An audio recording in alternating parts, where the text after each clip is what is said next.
Carta aos Hebreus, capítulo 1. Há muito tempo Deus falou muitas vezes e de várias maneiras aos nossos antepassados por meio dos profetas, mas nestes últimos dias falou-nos por meio do Filho, a quem constituiu herdeiro de todas as coisas e por meio de quem fez o universo. O Filho é o resplendor da glória de Deus e a expressão exata do seu ser, sustentando todas as coisas por sua palavra poderosa. Depois de ter realizado a purificação dos pecados, ele se assentou à direita da majestade nas alturas, tornando-se tão superior aos anjos quanto o nome que herdou é superior ao deles. Pois a qual dos anjos Deus alguma vez disse: Tu és meu filho, eu hoje te gerei, e outra vez eu serei seu pai e ele será meu filho? E ainda, quando Deus introduz o primogênito no mundo, diz: Todos os anjos de Deus o adorem.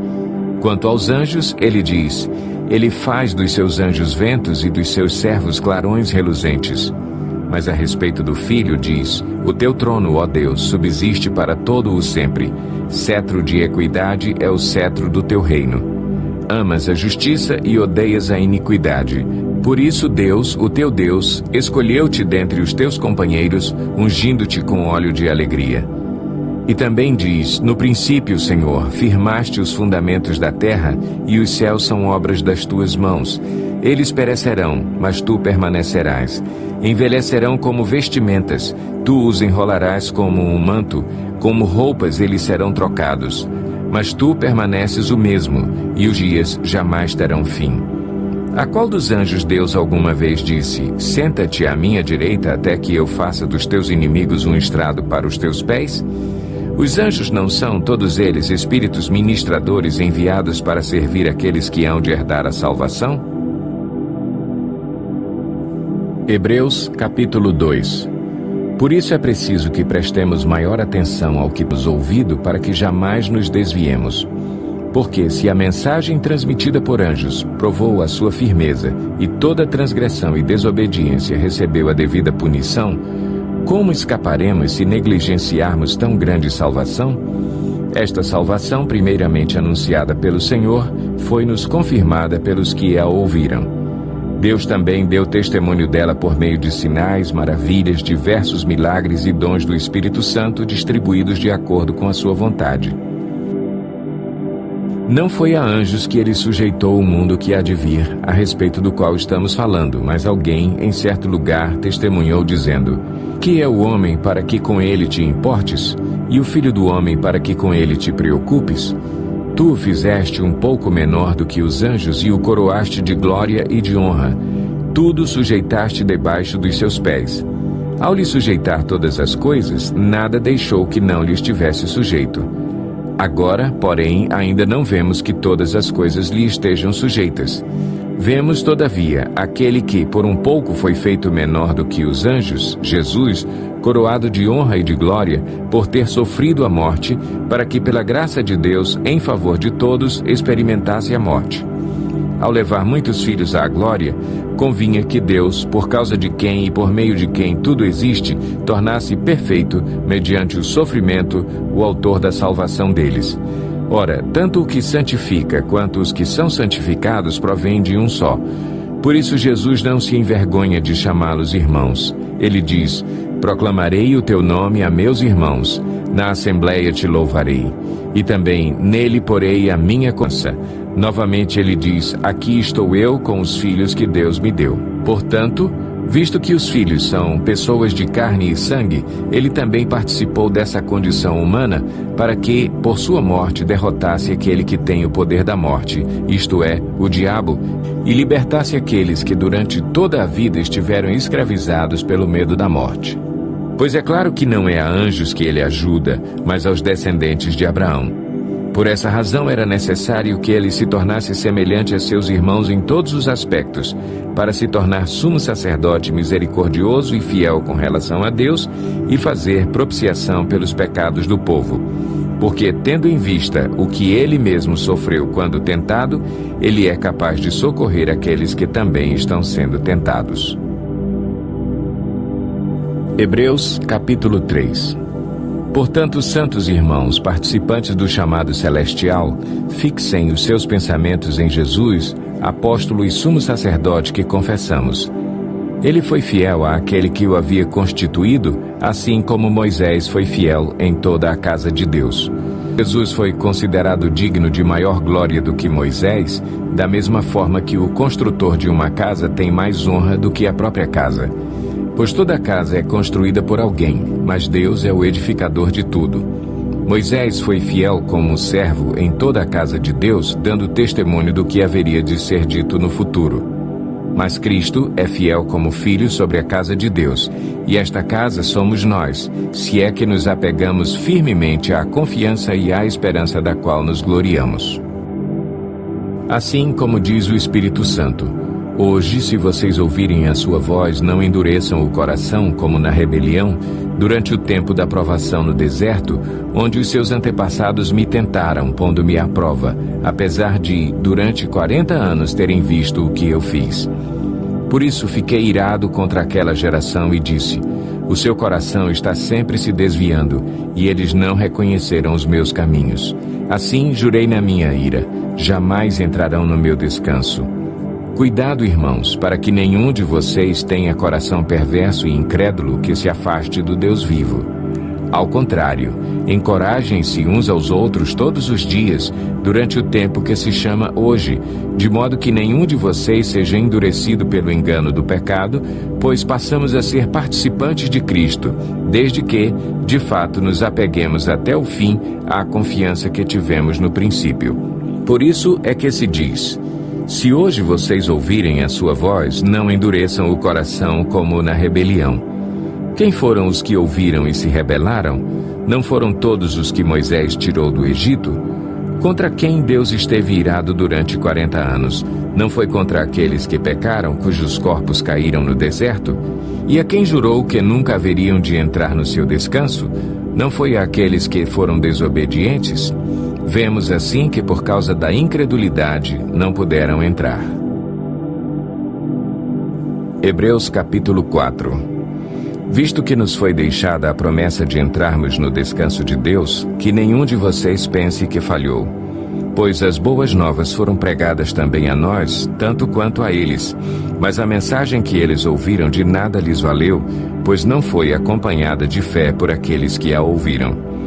Pois nós, os que cremos, é que entramos naquele descanso, conforme Deus disse: assim jurei na minha ira, jamais entrarão no meu descanso, embora as suas obras estivessem concluídas desde a criação do mundo.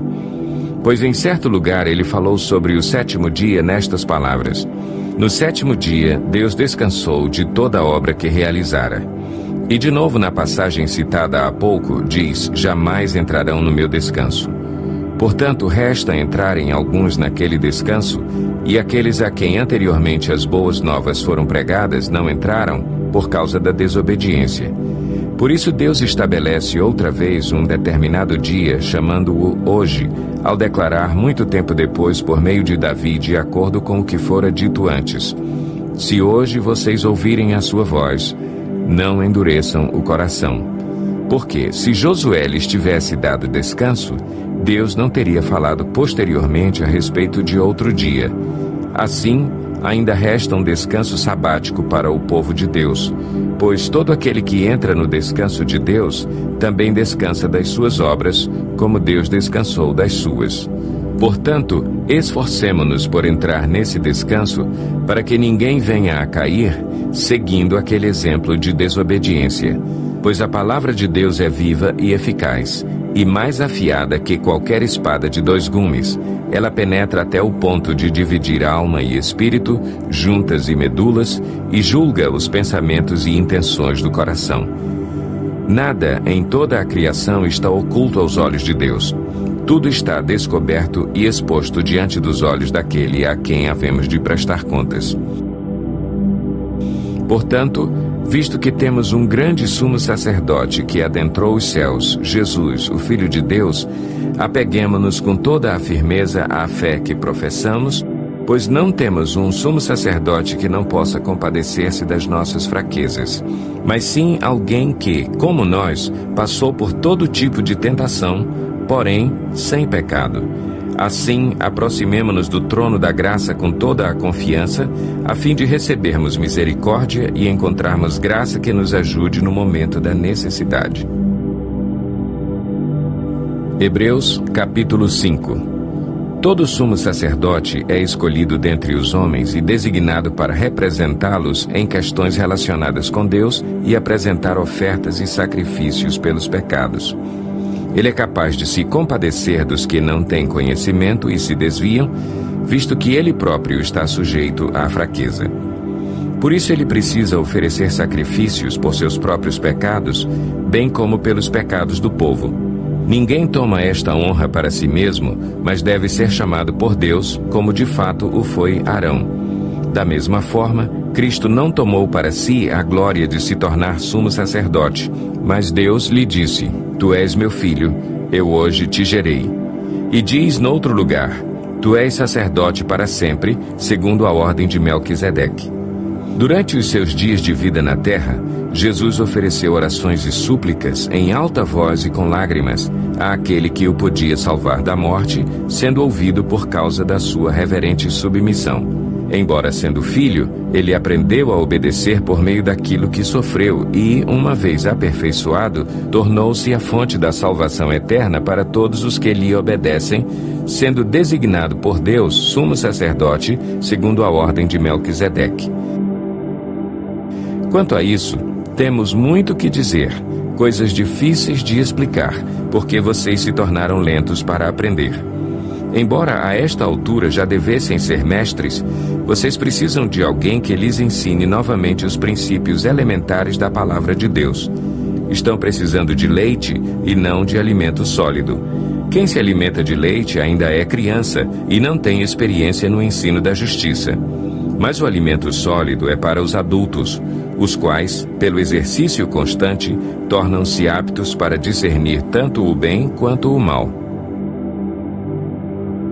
Hebreus capítulo 6. Portanto, deixemos os ensinos elementares a respeito de Cristo e avancemos para a maturidade, sem lançar novamente o fundamento do arrependimento de atos que conduzem à morte, da fé em Deus, da instrução a respeito de batismos, da imposição de mãos, da ressurreição dos mortos e do juízo eterno. Assim faremos, se Deus o permitir. Ora, para aqueles que uma vez foram iluminados, provaram o dom celestial, tornaram-se participantes do Espírito Santo, experimentaram a bondade da palavra de Deus e os poderes da era que há de vir, e caíram, é impossível que sejam reconduzidos ao arrependimento, pois para si mesmos estão crucificando de novo o Filho de Deus, sujeitando-o à desonra pública. Pois a terra que absorve a chuva que cai frequentemente e dá colheita proveitosa àqueles que a cultivam, recebe a bênção de Deus. Mas a terra que produz espinhos e ervas daninhas é inútil e logo será amaldiçoada. Seu fim é ser queimada. Amados, mesmo falando dessa forma, estamos convictos de coisas melhores em relação a vocês, coisas próprias da salvação. Deus não é injusto, Ele não se esquecerá do trabalho de vocês e do amor que demonstraram por Ele, pois ajudaram os santos e continuam a ajudá-los. Queremos que cada um de vocês mostre essa mesma prontidão até o fim, para que tenham a plena certeza da esperança, de modo que vocês não se tornem negligentes, mas imitem aqueles que, por meio da fé e da paciência, recebem a herança prometida. Quando Deus fez a sua promessa a Abraão, por não haver ninguém superior por quem jurar, jurou por si mesmo, dizendo: Esteja certo de que o abençoarei e farei numerosos os seus descendentes. E foi assim que, depois de esperar pacientemente, Abraão alcançou a promessa. Os homens juram por alguém superior a si mesmos, e o juramento confirma o que foi dito, pondo fim a toda a discussão. Querendo mostrar de forma bem clara a natureza imutável do seu propósito para com os herdeiros da promessa, Deus o confirmou com juramento, para que, por meio de duas coisas imutáveis nas quais é impossível que Deus minta, sejamos firmemente encorajados, nós que nos refugiamos nele para tomar posse da esperança a nós proposta. Temos esta esperança como âncora da alma, firme e segura, a qual adentra o santuário interior, por trás do véu, onde Jesus, que nos precedeu, entrou em nosso lugar, tornando-se sumo sacerdote para sempre, segundo a ordem de Melquisedeque.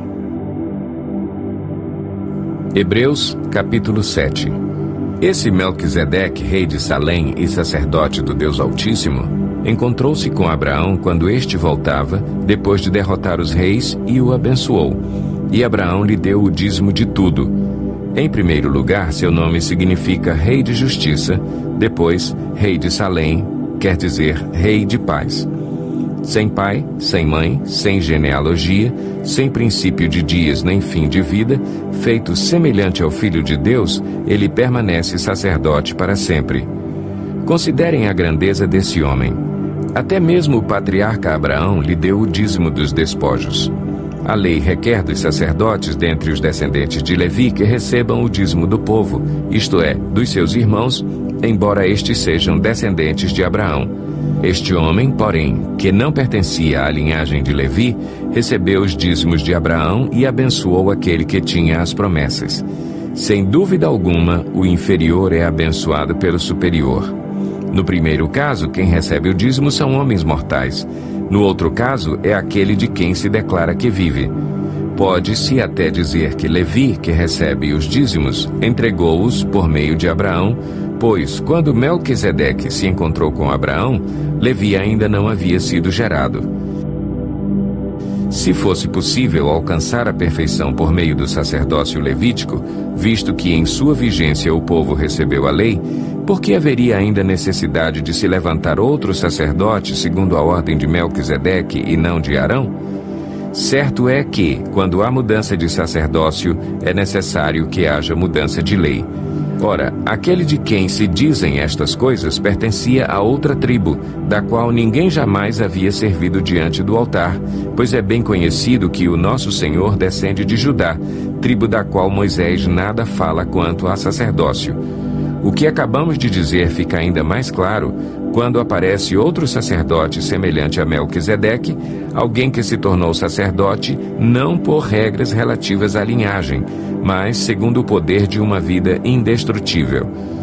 Porquanto sobre ele é afirmado: tu és sacerdote para sempre, segundo a ordem de Melquisedeque.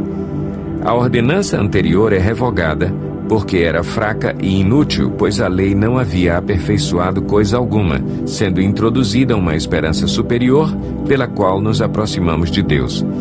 E isso não aconteceu sem juramento. Outros se tornaram sacerdotes sem qualquer juramento, mas ele se tornou sacerdote com juramento quando Deus lhe disse: o Senhor jurou e não se arrependerá. Tu és sacerdote para sempre. Jesus tornou-se por isso mesmo a garantia de uma aliança superior. Ora, daqueles sacerdotes tem havido muitos, porque a morte os impede de continuar em seu ofício. Mas, visto que vive para sempre, Jesus tem um sacerdócio permanente. Portanto, ele é capaz de salvar definitivamente aqueles que, por meio dele, aproximam-se de Deus, pois vive sempre para interceder por eles. É de um sumo sacerdote como este que precisávamos. Santo, inculpável, puro, separado dos pecadores, exaltado acima dos céus. Ao contrário dos outros sumos sacerdotes, ele não tem necessidade de oferecer sacrifícios dia após dia, primeiro por seus próprios pecados e depois pelos pecados do povo. E ele o fez uma vez por todas, quando a si mesmo se ofereceu. Pois a lei constitui sumos sacerdotes a homens que têm fraquezas, mas o juramento que veio depois da lei constitui o Filho perfeito para sempre. Hebreus, capítulo 8. O mais importante do que estamos tratando é que temos um sumo sacerdote como esse, o qual se assentou à direita do trono da majestade nos céus e serve no santuário, no verdadeiro tabernáculo que o Senhor erigiu e não o homem. Todo sumo sacerdote é constituído para apresentar ofertas e sacrifícios, e por isso era necessário que também este tivesse algo a oferecer. Se ele estivesse na terra, nem seria sumo sacerdote, visto que já existem aqueles que apresentam as ofertas prescritas pela lei. Eles servem num santuário que é cópia e sombra daquele que está nos céus, já que Moisés foi avisado quando estava para construir o tabernáculo.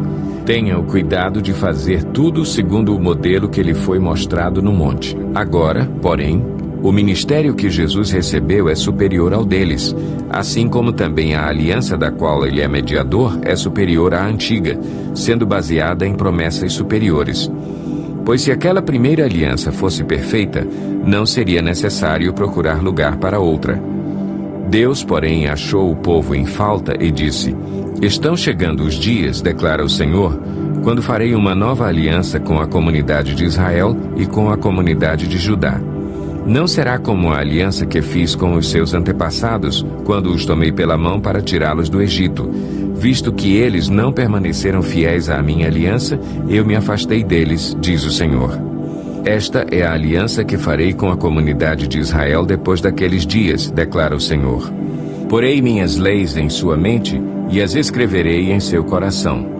Serei o seu Deus e eles serão o meu povo. Ninguém mais ensinará o seu próximo nem o seu irmão, dizendo: Conheça o Senhor, porque todos eles me conhecerão, desde o menor até o maior. Porque eu lhes perdoarei a maldade e não me lembrarei mais dos seus pecados. Chamando nova esta aliança, ele tornou antiquada a primeira, e o que se torna antiquado e envelhecido está a ponto de desaparecer. Hebreus, capítulo 9. Ora, a primeira aliança tinha regras para a adoração e também um tabernáculo terreno. Foi levantado um tabernáculo. Na parte da frente, chamado Lugar Santo, estavam o candelabro, a mesa e os pães da presença. Por trás do segundo véu havia a parte chamada Santo dos Santos, onde se encontravam o altar de ouro para o incenso e a arca da aliança, totalmente revestida de ouro. Nessa arca estavam o vaso de ouro contendo o maná, a vara de Arão que floresceu e as tábuas da aliança. Acima da arca estavam os querubins da glória, que com sua sombra cobriam a tampa da arca. A respeito dessas coisas não cabe agora falar detalhadamente. Estando tudo assim preparado, os sacerdotes entravam regularmente no lugar santo do tabernáculo para exercer o seu ministério. No entanto, somente o sumo sacerdote entrava no Santo dos Santos apenas uma vez por ano e nunca sem apresentar o sangue do sacrifício que ele oferecia por si mesmo e pelos pecados que o povo havia cometido por ignorância. Dessa forma, o Espírito Santo estava mostrando que ainda não havia sido manifestado o caminho para o Santo dos Santos enquanto permanecia o primeiro tabernáculo. Isso é uma ilustração para os nossos dias, indicando que as ofertas e os sacrifícios oferecidos não podiam dar ao adorador uma consciência perfeitamente limpa. Eram apenas prescrições que tratavam de comida e bebida e de várias cerimônias de purificação com água. Essas ordenanças exteriores foram impostas até o tempo da nova ordem. Quando Cristo veio como sumo sacerdote dos benefícios agora presentes, ele adentrou o maior e mais perfeito tabernáculo, não feito pelo homem, isto é, não pertencente a esta criação. Não por meio de sangue de bodes e novilhos, mas pelo seu próprio sangue, ele entrou no Santo dos Santos de uma vez por todas e obteve eterna redenção. Ora, se o sangue de bodes e touros e as cinzas de uma novilha espalhadas sobre os que estão cerimonialmente impuros os santificam, de forma que se tornam exteriormente puros, quanto mais o sangue de Cristo, que pelo Espírito Eterno se ofereceu de forma imaculada a Deus, purificará a nossa consciência de atos que levam à morte, para que sirvamos ao Deus vivo. Por essa razão, Cristo é o mediador de uma nova aliança para que os que são chamados recebam a promessa da herança eterna, visto que ele morreu como resgate pelas transgressões cometidas sob a primeira aliança. No caso de um testamento, é necessário que se comprove a morte daquele que o fez, pois um testamento só é validado no caso de morte, uma vez que nunca vigora enquanto está vivo quem o fez. Por isso, nem a primeira aliança foi sancionada sem sangue. Quando Moisés terminou de proclamar todos os mandamentos da lei a todo o povo, levou o sangue de novilhos e de bodes, e também água, lã vermelha e ramos de hisopo, e aspergiu o próprio livro e todo o povo, dizendo: Este é o sangue da aliança que Deus ordenou que vocês obedeçam. Da mesma forma, aspergiu com o sangue o tabernáculo e todos os utensílios das suas cerimônias. De fato, segundo a lei, Quase todas as coisas são purificadas com sangue, e sem derramamento de sangue não há perdão. Portanto, era necessário que as cópias das coisas que estão nos céus fossem purificadas com esses sacrifícios, mas as próprias coisas celestiais com sacrifícios superiores. Pois Cristo não entrou em santuário feito por homens, uma simples representação do verdadeiro. Ele entrou nos céus, para agora se apresentar diante de Deus em nosso favor. Não, porém, para se oferecer repetidas vezes, à semelhança do sumo sacerdote que entra no Santo dos Santos todos os anos com sangue alheio. Se assim fosse, Cristo precisaria sofrer muitas vezes, desde o começo do mundo. Mas agora ele apareceu uma vez por todas no fim dos tempos, para aniquilar o pecado mediante o sacrifício de si mesmo. Da mesma forma, como o homem está destinado a morrer uma só vez e depois disso enfrentar o juízo, assim também Cristo foi oferecido em sacrifício uma única vez, para tirar os pecados de muitos, e aparecerá a segunda vez, não para tirar o pecado, mas para trazer salvação aos que o aguardam. Hebreus, capítulo 10. A lei traz apenas uma sombra dos benefícios que hão de vir e não a sua realidade. Por isso ela nunca consegue, mediante os mesmos sacrifícios, repetidos ano após ano, aperfeiçoar os que se aproximam para adorar. Se pudesse fazê-lo, não deixariam de ser oferecidos, pois os adoradores, tendo sido purificados uma vez por todas, não mais se sentiriam culpados de seus pecados. Contudo, esses sacrifícios são uma recordação anual dos pecados, pois é impossível que o sangue de touros e bodes tire pecados. Por isso, quando Cristo veio ao mundo, disse: sacrifício e oferta não quiseste, mas um corpo me preparaste. De holocaustos e ofertas pelo pecado não te agradaste. Então eu disse: aqui estou. No livro está escrito a meu respeito: vim para fazer a tua vontade, ó Deus. Primeiro ele disse: sacrifícios, ofertas, holocaustos e ofertas pelo pecado não quiseste, nem deles te agradaste, os quais eram feitos conforme a lei. Então acrescentou: aqui estou, vim para fazer a tua vontade. Ele cancela o primeiro para estabelecer o segundo. Pelo cumprimento dessa vontade, fomos santificados por meio do sacrifício do corpo de Jesus Cristo, oferecido uma vez por todas. Dia após dia, todo sacerdote apresenta-se e exerce os seus deveres religiosos. Repetidamente oferece os mesmos sacrifícios que nunca podem remover os pecados. Mas quando este sacerdote acabou de oferecer para sempre um único sacrifício pelos pecados, assentou-se à direita de Deus. Daí em diante, ele está esperando até que os seus inimigos sejam colocados como estrado dos seus pés. Porque, por meio de um único sacrifício, ele aperfeiçoou para sempre os que estão sendo santificados. O Espírito Santo também nos testifica a este respeito. Primeiro, ele diz: esta é a aliança que farei com eles depois daqueles dias, diz o Senhor. Porei as minhas leis em seu coração e as escreverei em sua mente. E acrescenta: dos seus pecados e iniquidades não me lembrarei mais. Onde esses pecados foram perdoados, não há mais necessidade de sacrifício por eles.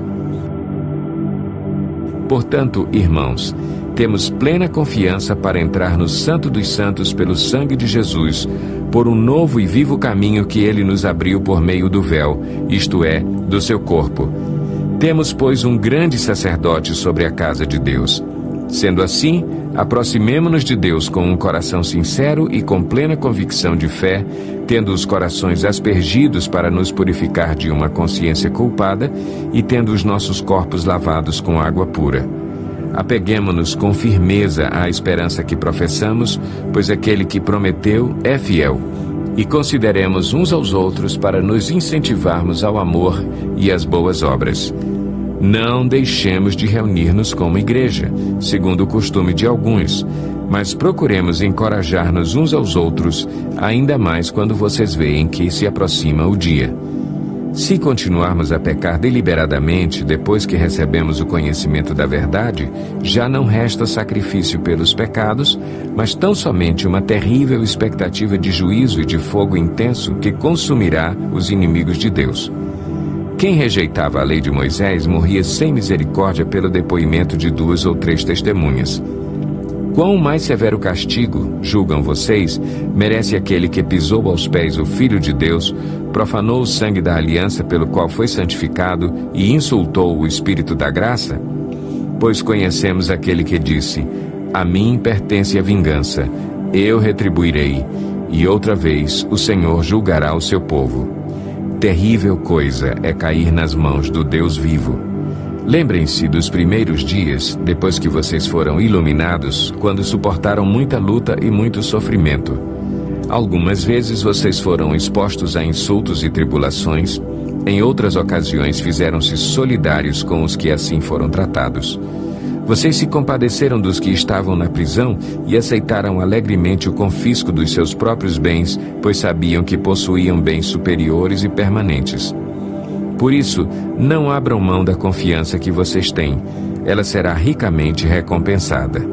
Vocês precisam perseverar, de modo que, quando tiverem feito a vontade de Deus, recebam o que Ele prometeu. Pois, em breve, muito em breve, aquele que vem virá e não demorará. Mas o meu justo viverá pela fé. E, se retroceder, não me agradarei dele. Nós, porém, não somos dos que retrocedem e são destruídos, mas dos que creem e são salvos. Hebreus, capítulo 11. Ora, a fé é a certeza daquilo que esperamos e a prova das coisas que não vemos. Pois foi por meio dela que os antigos receberam bom testemunho.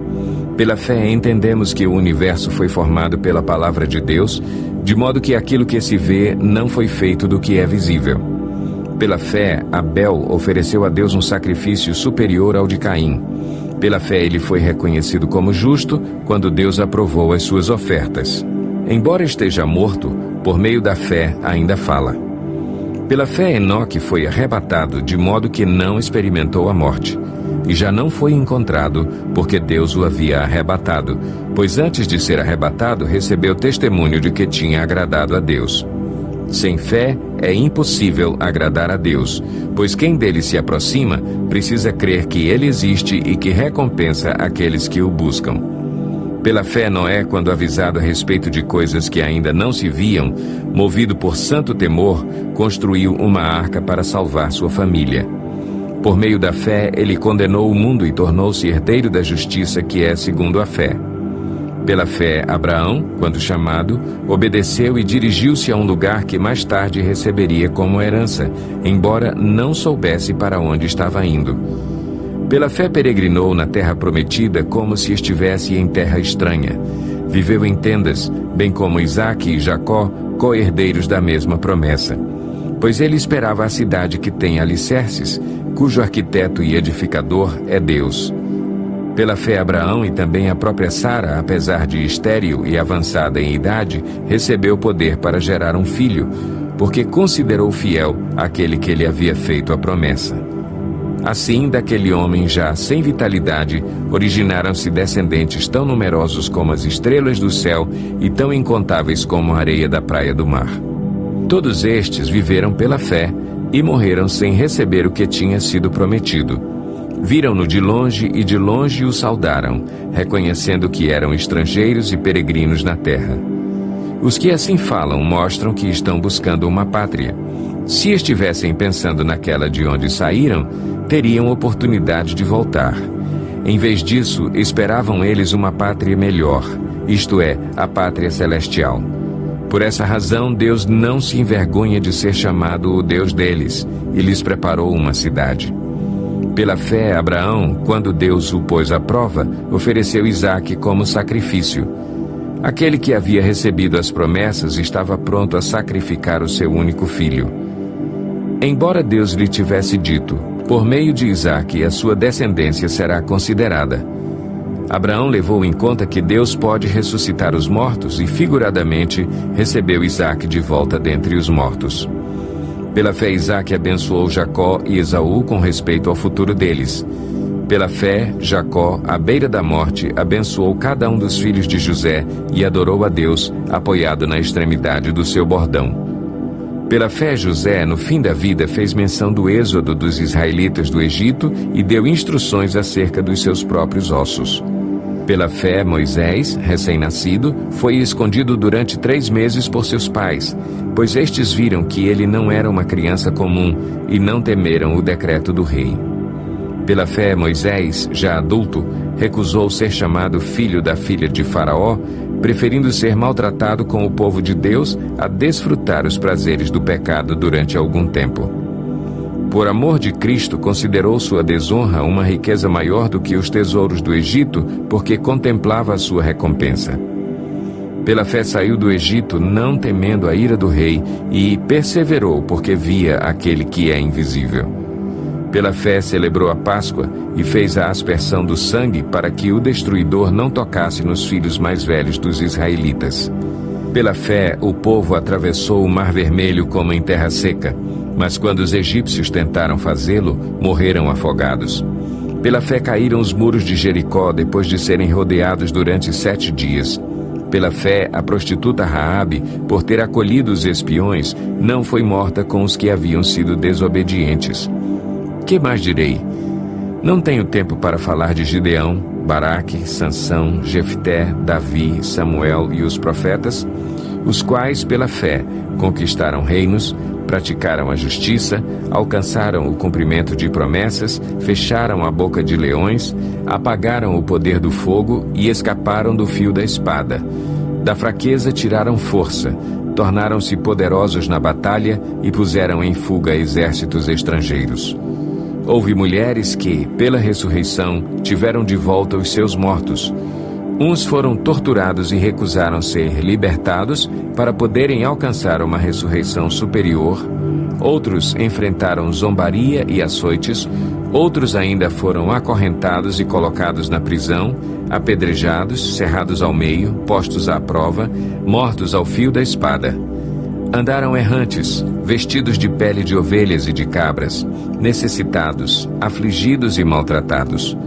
O mundo não era digno deles. Vagaram pelos desertos e montes, pelas cavernas e grutas. Todos estes receberam bom testemunho por meio da fé. No entanto, nenhum deles recebeu o que havia sido prometido. Deus havia planejado algo melhor para nós, para que conosco fossem eles aperfeiçoados. Hebreus, capítulo 12. Portanto, também nós, uma vez que estamos rodeados por tão grande nuvem de testemunhas, livremo-nos de tudo o que nos atrapalha e do pecado que nos envolve, e corramos com perseverança a corrida que nos é proposta, tendo os olhos fitos em Jesus, autor e consumador da nossa fé. Ele, pela alegria que lhe fora proposta, suportou a cruz, desprezando a vergonha, e assentou-se à direita do trono de Deus. Pensem bem naquele que suportou tal oposição dos pecadores contra si mesmo, para que vocês não se cansem nem desanimem. Na luta contra o pecado, vocês ainda não resistiram até o ponto de derramar o próprio sangue. Vocês se esqueceram da palavra de ânimo que ele lhes dirige como a filhos. Meu filho, não despreze a disciplina do Senhor, nem se magoe com a sua repreensão, pois o Senhor disciplina a quem ama e castiga todo aquele a quem aceita como filho. Suportem as dificuldades, recebendo-as como disciplina. Deus os trata como filhos. Ora, qual o filho que não é disciplinado por seu pai? Se vocês não são disciplinados e a disciplina é para todos os filhos, então vocês não são filhos legítimos, mas sim ilegítimos. Além disso, tínhamos pais humanos que nos disciplinavam e nós os respeitávamos. Quanto mais devemos submeter-nos ao Pai dos Espíritos, para assim vivermos. Nossos pais nos disciplinavam por curto período, segundo lhes parecia melhor. Mas Deus nos disciplina para o nosso bem, para que participemos da sua santidade. Nenhuma disciplina parece ser motivo de alegria no momento, mas sim de tristeza. Mais tarde, porém, produz fruto de justiça e paz para aqueles que por ela foram exercitados. Portanto, fortaleçam as mãos enfraquecidas e os joelhos vacilantes. Façam caminhos retos para os seus pés, para que o manco não se desvie, antes seja curado. Esforcem-se para viver em paz com todos e para serem santos. Sem santidade ninguém verá o Senhor. Cuidem que ninguém se exclua da graça de Deus, que nenhuma raiz de amargura brote e cause perturbação, contaminando muitos. Que não haja nenhum imoral ou profano, como Esaú, que por uma única refeição vendeu os seus direitos de herança como filho mais velho. Como vocês sabem, posteriormente, quando quis herdar a bênção, foi rejeitado, e não teve como alterar a sua decisão, embora buscasse a bênção com lágrimas. Vocês não chegaram ao monte que se podia tocar, e que estava em chamas, nem às trevas, à escuridão, nem à tempestade, ao soar da trombeta e ao som de palavras tais, que os ouvintes rogaram que nada mais lhes fosse dito, pois não podiam suportar o que lhes estava sendo ordenado. Até um animal, se tocar no monte, deve ser apedrejado. O espetáculo era tão terrível que até Moisés disse: "Estou apavorado e trêmulo." Mas vocês chegaram ao Monte Sião, à Jerusalém Celestial, à cidade do Deus vivo. Chegaram aos milhares de anjos em alegre reunião, à igreja dos primogênitos, cujos nomes estão escritos nos céus. Vocês chegaram a Deus, juiz de todos os homens, aos espíritos dos justos aperfeiçoados, a Jesus, mediador de uma nova aliança, e ao sangue aspergido, que fala melhor do que o sangue de Abel. Cuidado, não rejeitem aquele que fala. Se os que se recusaram a ouvir aquele que os advertia na terra não escaparam, quanto mais nós, se nos desviarmos daquele que nos adverte dos céus? Aquele cuja voz outrora abalou a terra, agora promete: ainda uma vez abalarei não apenas a terra, mas também o céu. As palavras "ainda uma vez" indicam a remoção do que pode ser abalado, isto é, coisas criadas, de forma que permaneça o que não pode ser abalado. Portanto, já que estamos recebendo um reino inabalável, sejamos agradecidos e, assim, adoremos a Deus de modo aceitável, com reverência e temor, pois o nosso Deus é fogo consumidor. Hebreus, capítulo 13. Seja constante o amor fraternal. Não se esqueçam da hospitalidade. Foi praticando-a que, sem o saber, alguns acolheram anjos. Lembrem-se dos que estão na prisão, como se aprisionados com eles. Dos que estão sendo maltratados, como se vocês mesmos estivessem sendo maltratados. O casamento deve ser honrado por todos. O leito conjugal, conservado puro, pois Deus julgará os imorais e os adúlteros. Conservem-se livres do amor ao dinheiro e contentem-se com o que vocês têm, porque Deus mesmo disse: "Nunca o deixarei, nunca o abandonarei." Podemos, pois, dizer com confiança: "O Senhor é o meu ajudador, não temerei. O que me podem fazer os homens?" Lembrem-se dos seus líderes que lhes falaram a palavra de Deus. Observem bem o resultado da vida que tiveram e imitem a sua fé. Jesus Cristo é o mesmo ontem, hoje e para sempre. Não se deixem levar pelos diversos ensinos estranhos. É bom que o nosso coração seja fortalecido pela graça e não por alimentos cerimoniais, os quais não têm valor para aqueles que os comem. Nós temos um altar do qual não tem direito de comer os que ministram no tabernáculo.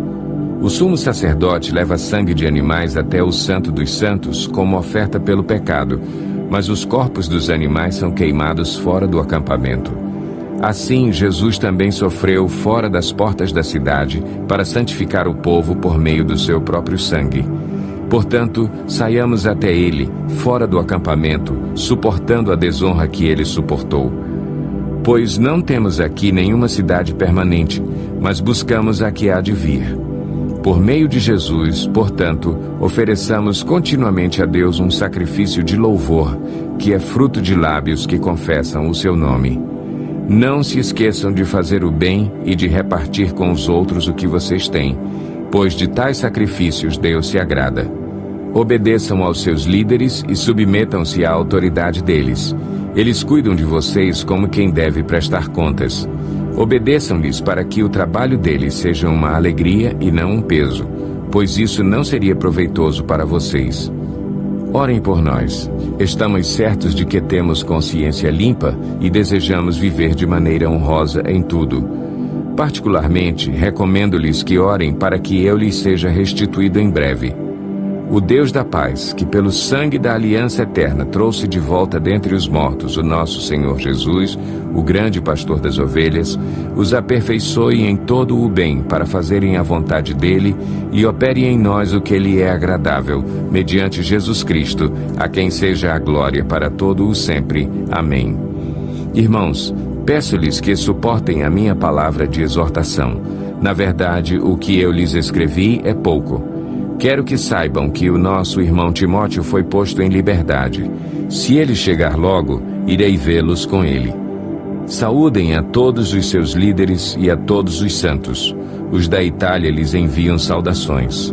A graça seja com todos vocês.